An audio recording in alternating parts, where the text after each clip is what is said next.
जिले पेद्दापल्ली के सुल्तानाबाद रोड पर सड़क हादसे में 2 नौजवान हलाक।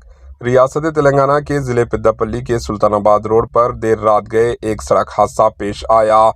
करीमनगर से गोदावरी की तरफ जा रही एक कार सड़क पर खड़ी लारी से टकरा गई, जिसके नतीजे में हादसा पेश आया। हादसे में गोदावरी कनी से ताल्लुक रखने वाले 2 नौजवान इमरान और एमडी गौस की मौके पर ही मौत वाक़ हो गई।